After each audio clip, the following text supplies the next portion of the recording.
will make your dreams come true. So, welcome back with a new topic of class 10th ICSE, that is constructor. So, in this video, we are going to discuss related to the constructor definition, the need of the constructor and the difference between the constructor and member function, as well as the types of constructor. And last, we will be discussing related to the constructor overloading. And after discussing all these concepts at the end, as usual, we used to discuss some important questions and patterns of questions which can come for exam. Okay, so now let's start the topic. Now, the first question which must be arising in your mind is that what are constructors in a Java programming language? Okay, so constructors are similar to methods, the member functions. We have discussed in a previous video the definition of function, that functions are the set of executable code which are used to perform some specific operation. Same way, constructors are also a set of a block of code which are used for performing specific operation.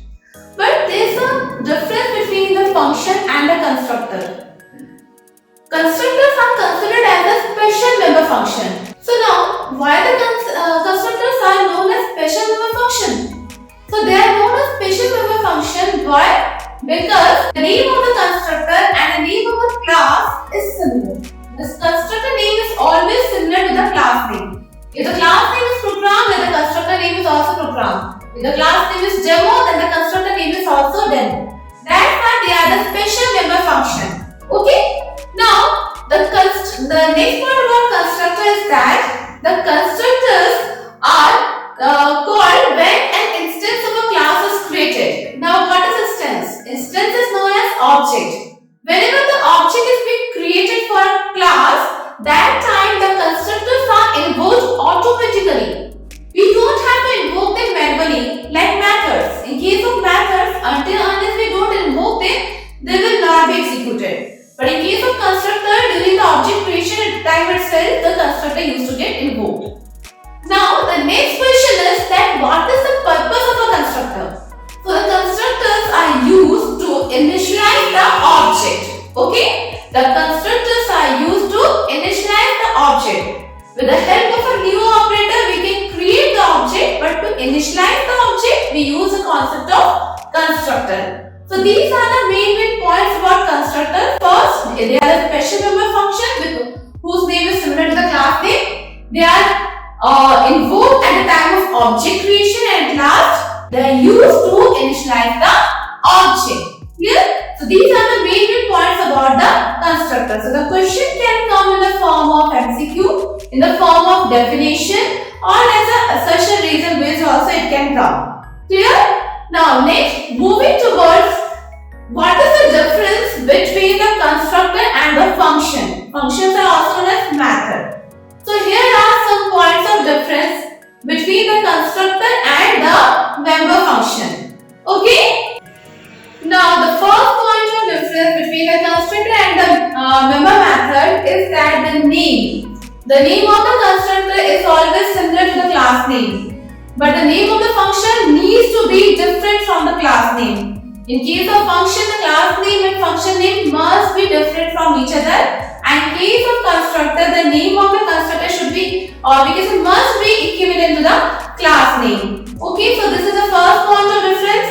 Now moving towards the next point of difference, that is that the constructors never need to be called by the user manually. They are being automatically invoked. They are being automatically invoked by the object creation. But in case of function, we need to call them. If it's a static function, we can call them directly. But if it's a non-static function, we will need the object to call them. But at the end, for function, we need to call them manually. Clear?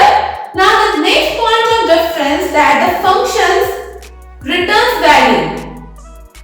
Or we can say, even if the function is not returning the value, we have to specify the return type. We have seen the prototype of function, that is access specifier, modifier, return type, function name and argument list. Modifier is optional, access specifier is optional, but return type is mandatory. If a function is not returning any value, then also we have to write void. Void represents that the function is not returning any value.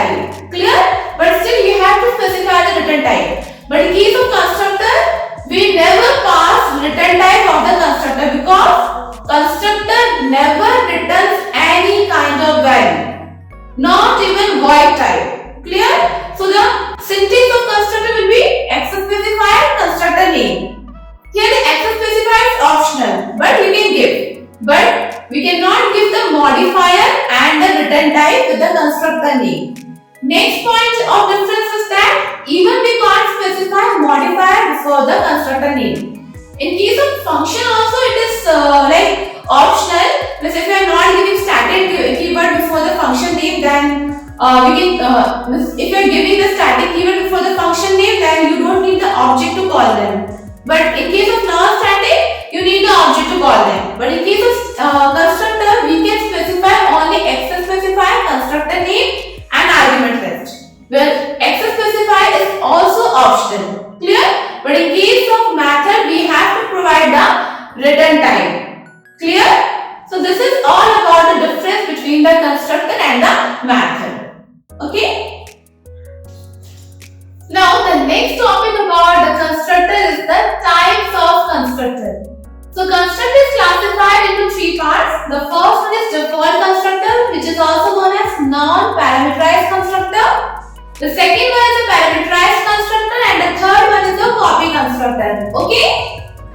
But the copy constructor is not in your syllabus. In the following video, we are going to cover on those two topics. Copy constructor is not in your syllabus. Okay? So now we will be discussing in detail about the types of constructors, specifically over the default constructor and parameterized constructor. So now let's start the discussion over the parameterized constructor. Clear? Now the first type of constructor is the default constructor, which is also known as non-parameterized constructor. Why? Because we don't give any parameter or the argument list while giving the definition of the constructor. Okay, so here we go. I have written a program. The name of the class is program. So ultimately the constructor name will be program. Clear? So here the class name is program. Then I have created one constructor. The name of the constructor is program without any parameter. And inside the constructor I have given one printing statement, that is default constructor. But we know that, and apart from that, I have created some more user-defined functions as well for showing you the distinction between the constructor and the function. But we know that the main execution of a program always starts from where? The execution of a program always starts from the main function. So let's move towards our main function, that is public static void main string arrays. Inside this function, firstly I have created the object. So here let's see the structure, that how we can create the object for a class. So firstly I have written program, then the program is a class. The syntax for creating the object is class name, object name equals to new, then constructor. Okay, so here you can see that the class name is program, that's why I have written program. That obj is the name of a object which belongs to the class program. Equals to new. New is an operator which is used for creating the object. Creating and allocating memory for the object. This is the purpose of the new keyword. You can write it down that new operator is used to allocate memory as well as to create the object. Clear? Next, allocate memory for what? Allocate memory for the object. Then I have written program. Now this time first program was a class, but in the second program you can see two brackets are there. Round bracket is there. So that one is not a class. Now it is a constructor. Okay? So class name, object name equals to new, then constructor. And we know that the constructor name is similar to the class name. And as it is a non-parameterized constructor, that's why inside the constructor I have not passed any parameter. Okay? So here I have created the object, and during this time itself the constructor will be invoked. Clear? Now here I am going to call the function. So here you see that I have called the function myFun with the help of the object. It means that the function is a non-static function, and whenever we need to call the non-static function, inside the static function we will need the object. That's why I have written obj.myFun1. So inside the myFun1 statement is written this is a non-static function and the function does not return any value. Clear? So this statement will be printed. Fine. Now after printing the statement, again the control will move to the main function, and now here I am calling another function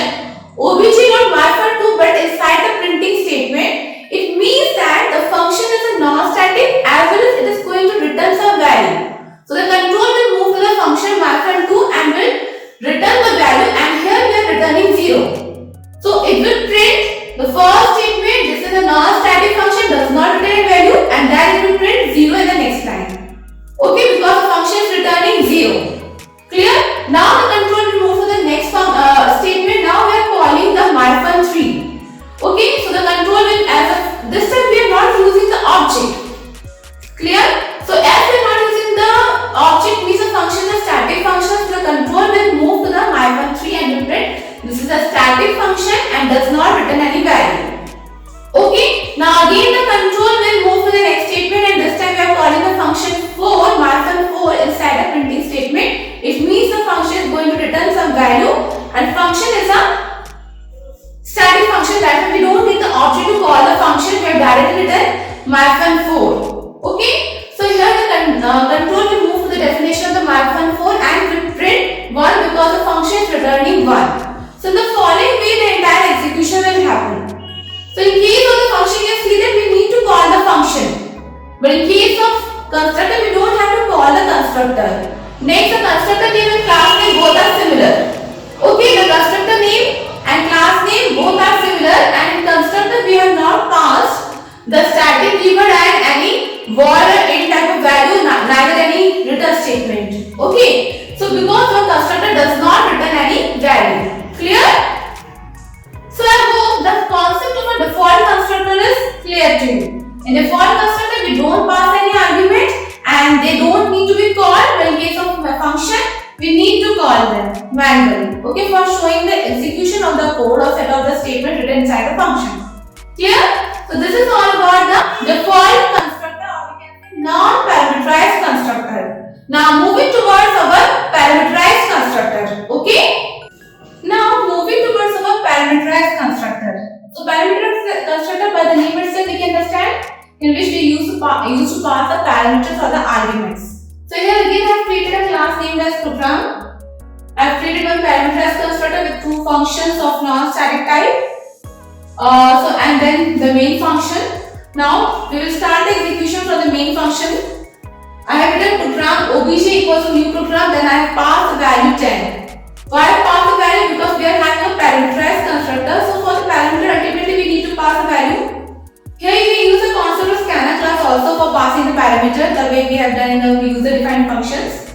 Here I will just give you the normal value, random value. So I have given 10. So when this line will be executed, the compiler will switch the control to the definition of the constructor, that is program int a. Now the value 10, what is the value we have passed? 10, that will be copied to a. Okay, and the value of a will become 10. Now to print the following statement, parameterized constructor, then the next line, value of the parameter equals to 10, because the value of a is 10. Clear? Now the control will move to the next line. Now I am calling the function. So I am calling the function with the help of an object, means the function is a non-static function and we are trying it inside the static function. Now obj.myFun1, and inside that I have passed 15. So this 15 is a value of the parameter. So the control will move to the definition of the myFun1 and this 15 will be copied to a parameter x. Int x is written, so this value will be copied to x and the value of x will become 15. So now I will print system.out.println function that value of parameter equals to 15. The first statement was parameterized constructor, value of parameter equals to 10, next was function, next value of parameter equals to 15. Clear? Now again the control will move to the main function and the statement obj.myFun2 will be executed as the function is going to return some value, that's why it is written inside the printing statement. So now 53 is passed. The control will move to the definition of the myFun2 and this 53 will be copied to parameter y. The value of y will become 53. Clear? The function is the return type of function is not void, it is int. The return type of a function is int, so means the function is going to return some value. That's why I have written the return keyword return y. So I am returning the value of y. What is the value of y? That is 53. So here 53 will be printed. So the final output for the following code will be parameterized constructor. The value of parameter equals to 10. Then function value of parameter equals to 15. At last it will print just 53. Okay, so this is going to be the execution of the parameterized constructor. Hope the concept of default and parameterized constructor is clear to you. Clear? Now we will discuss related to the constructor overloading. It is similar to your function overloading. Like in function overloading we use the same function name for performing multiple tasks, but each and every function used to be different from each other in respect of the parameter. Clear? So same way the constructor overloading will be there. We can have multiple constructor and each and every constructor will be differentiated on the basis of the parameter. Clear? So now let's move towards our constructor overloading. Clear? Now the next one is your constructor overloading. So I have given you the description about the constructor overloading. The definition can come. So next is here I have created under class the name of the class is student. Okay. Now here I have created two global variables and id and string name. They are declared as a global variable. Now next is the first one is a non-parameterized constructor and the second one is a parameterized constructor with two parameters. Okay. Now execution will start from the main function. We have created two objects. The first one for the non-parameterized and second one for the parameterized constructor. The first one student obj equals to new student. It means the control will be navigated to the non-parameterized constructor and inside the non-parameterized constructor we have printed system.out.println default constructor. Clear? So as you can see that we have not passed a single parameter inside the while creating the object. That's why the control moved to the non-parameterized constructor and printed the statement. But when the control comes back to the main function, this time I have created another object. The name of the object is obj2. But this time I have written student obj2 equals new student with two values 101 and Ayush. So here we have passed the value of the parameter. So the control will move to the definition of the constructor, which is having two parameters. First is numeric integer type and second one is a string type. So we can see the control will move to the second constructor, that's a parameterized constructor, and the value 10 will be copied to I, and from I it will be copied to ID. Same way Ayush will be copied to N, and from N it will be copied to name. So indirectly the value of ID will become 101 and name will become Ayush. As ID and name both are the global variables, so we can access them from anywhere. We don't have to redeclare them every time. Okay? So the following way we can see the execution of the parameterized constructor. But in the next line I have written system.out.println obj2.id. As id and name both are non-static variables, so we need the object to call them. So that's why now here it will print the value of id. So id is 101. Next again I have written another statement system.out.println obj2.1 obj2.name. So name is also global variable as well as a non-static variable, so it will print the value of name, that is Ayush. Clear? So the following way the program is going to be executed in case of the constructor overloading. Clear? Same way you can add some more function definitions also. Clear? So I hope the concepts which we have discussed are clear to you. So now we are going to move towards the questions based over the constructor and constructor overloading and the pattern of the questions which may come for exam. So here we go. The first question is that we need to predict the output for the following code. Here I have created a class. Inside the class I have given the global variable int t equals to 20. Then I have given the definition of a non-parameterized constructor. So we are reinitializing the value of t as 40. Previously it was 20. Now I am updating it to 40. As this t is a global variable, so I don't have to do the redeclaration. Now inside the main function, creating the object for the class t. The name of the object is t1. Now inside the printing statement, I am printing the value of t1.t.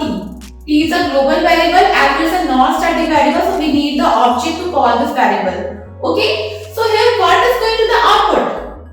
So if I am printing the value of t inside any normal function, that it will print 20. But as I have updated the value of t inside the constructor, so the value will be updated to 40. Not locally but in a locally.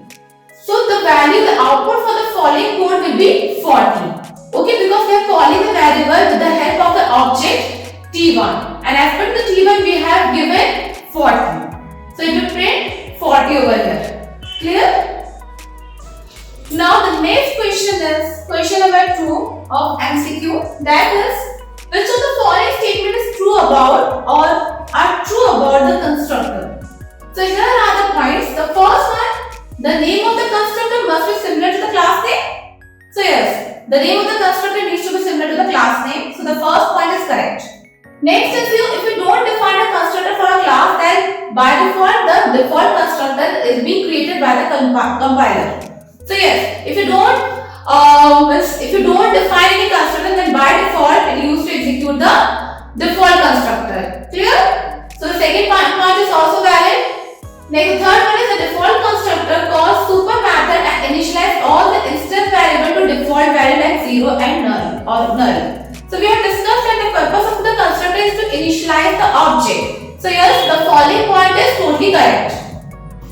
Now the fourth one is, if you don't want to parent class constructor, it must be called in the first line of a constructor. So this line is also valid. So as per the given question, all the points are valid. So the option will be option number D. Clear?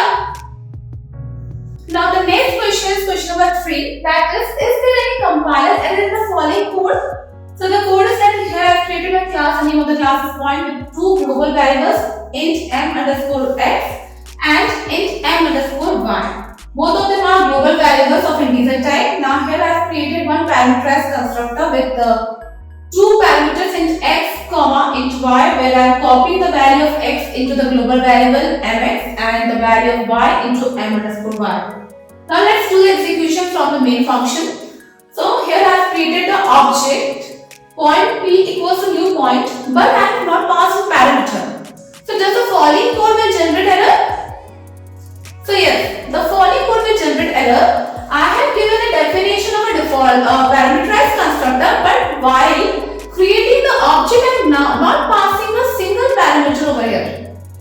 As per to the rule, you have passed two integers of integer type, then while creating the object also you have to pass two integer values. If you have given one fraction and one integer, then according to that you have to pass the value. So here, as I have not passed a parameter which is not satisfying the definition of the constructor, so that's why it will generate a compile type error. Okay, so here the option will be A, that is yes. Hope this is clear to you. Now next question is question number 4, that is the class has both parameterized constructor and non-parameterized constructor. Then which constructor will be called when an object is created using the default constructor? So we have seen the code that if we need to invoke the parameterized constructor, so we need to pass a parameter. But if you are not passing a parameter, so by default your default constructor will be invoked. So the answer will be the default constructor. Okay.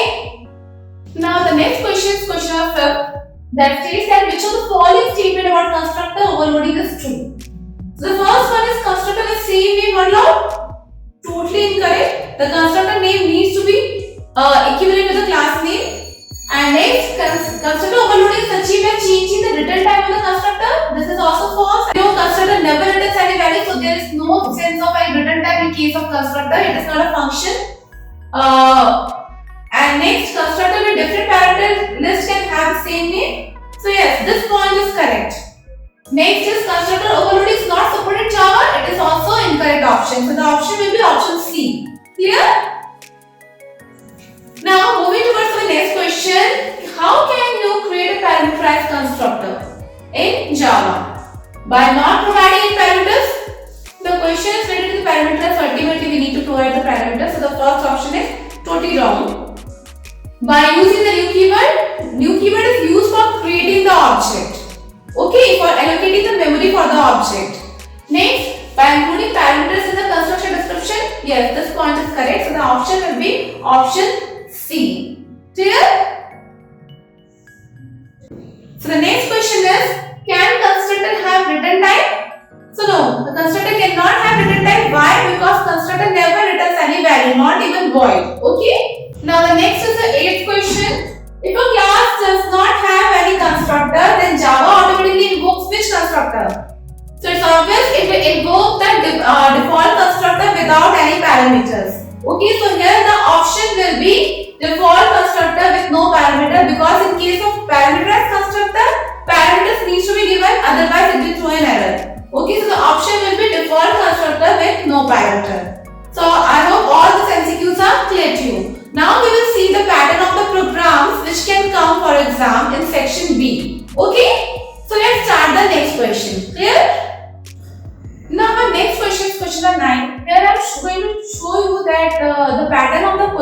which can come, which used to come in your section B in the first program, in which the entire specification of the class is used to be given, and we have to follow specification and we have to do the question according to that. So here the class name is given as showroom with some instance variable. Instance variable means global variables. We have to declare all this variable as a global variable. So these are some variables: string name, which is used for storing the name of the customer, and long mobile number, which is going to store the mobile number of the customer. As the range of the mobile number is larger, that's why long is given. Next, double cost. In this, they are going to store the cost of the item, okay, which we have purchased. Next, double discount. In this, they are going to store the discount amount which we will be getting after availing the discount.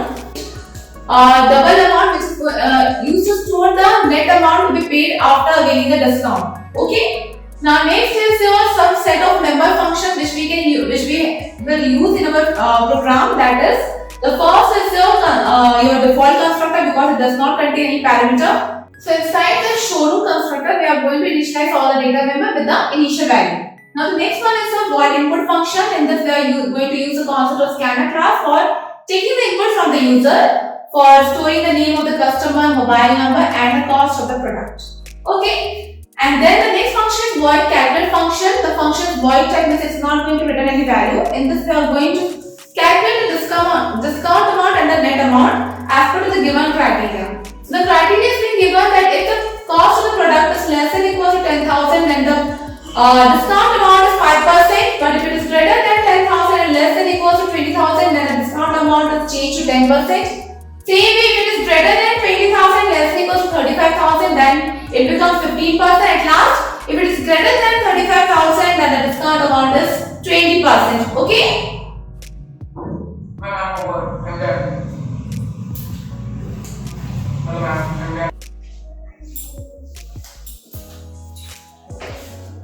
So in this, we are going to calculate the discount as well as the discount amount. So for calculating the discount, the formula will be the price of the product into discount value divided by 100. And for calculating the net amount, the formula will be the original cost minus the discount amount. Okay, so in the following way, we are going to calculate the net amount and the discount amount. Fine. And then we are next function is void display. In this, we are going to display the details of the customer name, mobile number, and the final amount to be paid by the customer after availing the discount. Now the main function is there. In the main function, we are going to create the object for calling the functions inside the main function as per the requirement. Okay. So this is the entire specification of the following question. Clear? Now here is the code for the following question. So as per the requirement of the question, you can see that the class name is showroom. That I am given. Class name is showroom. Then the instance variable is global variable. We have to declare all the global variables. We mention over there string name, semicolon, long mobile number, double cost, double discount, double amount.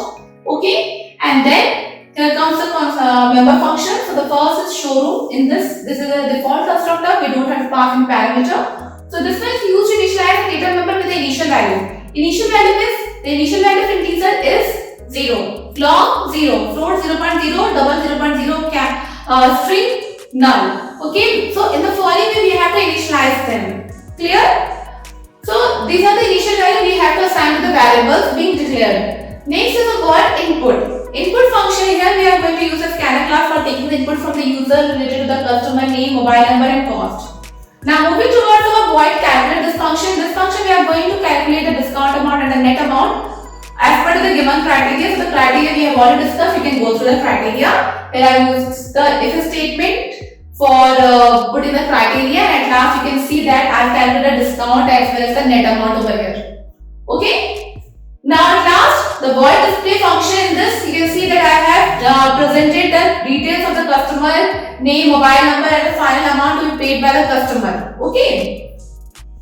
And the most important part is the main function, which is responsible for the entire execution of the program. Inside the main function, see I have created the object of a class showroom, and I have called the functions one by one. First input function, then calculate function, and display function. So the following way we have to give the entire coding. Okay, and after this you can give the variable description also. Okay, so the following way we will give the entire definition of the program. Okay, this is a very scoring question Out of 15, the students can easily score 15 out of 15 because in this entire specification used to be given in the question itself. We just have to think about the logic of the code. Okay, and the logic is also very easy. So I hope this question is clear to you. Okay, now moving towards our next question, which is also a programming based question.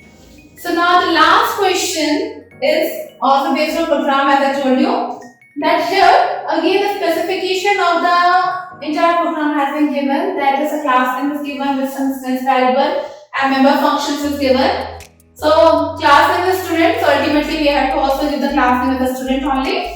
Then instance variable is global variables which are going to be declared globally. Global variable means which are accessible from anywhere. Okay. So here name will be of a string type because it is going to store the name of the student.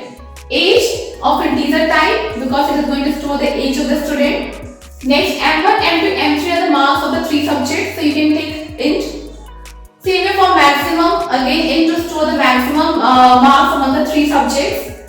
Average for storing the average marks. Okay, so now some member functions are given. First is a parameterized constructor to initialize a data member. So here we are going to create a parameterized constructor for initializing all the data members. Okay, so we will see how to do that. Now the next is the member function. The first one is a parameterized constructor. In this we don't have a default constructor. So in parameterized constructor we have to initialize the data members. So that we will see how we can initialize data members inside the parameterized constructor. Next, we need to access the details of the student. We need to input the details of the student over here. Next, in the third one we are going to compute the average and the maximum marks of the three subjects. Okay, and at last we are going to create a display function for displaying all the details of the student. And last, the main method in this we are going to create the object for calling all the functions because all the functions are non-static type. Okay, so now let's see the code for the following.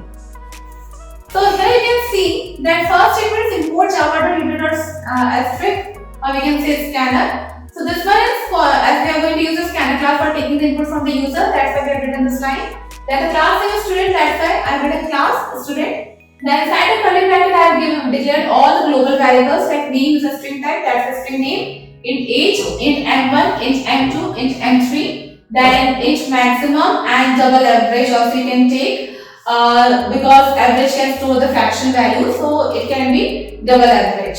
Now, after declaring the instance variable, next is the parameterized constructor to initialize the data members. So, in the following way, we are going to initialize the data members.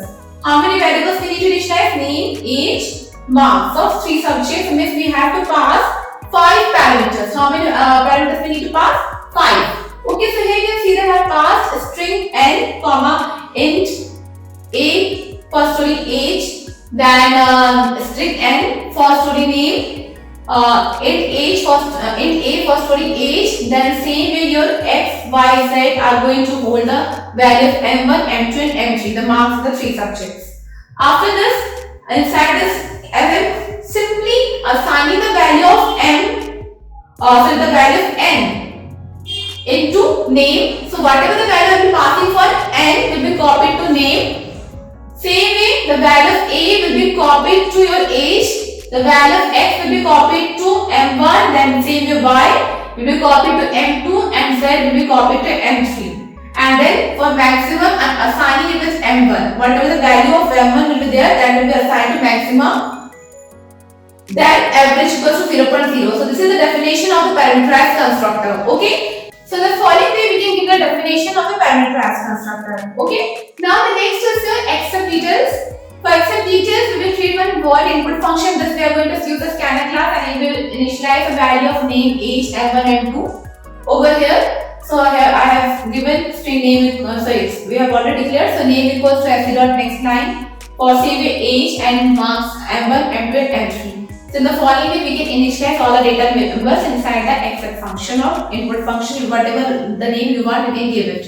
Okay. Because the name of the function is not given. If it is given, then ultimately it becomes mandatory to use the same function name.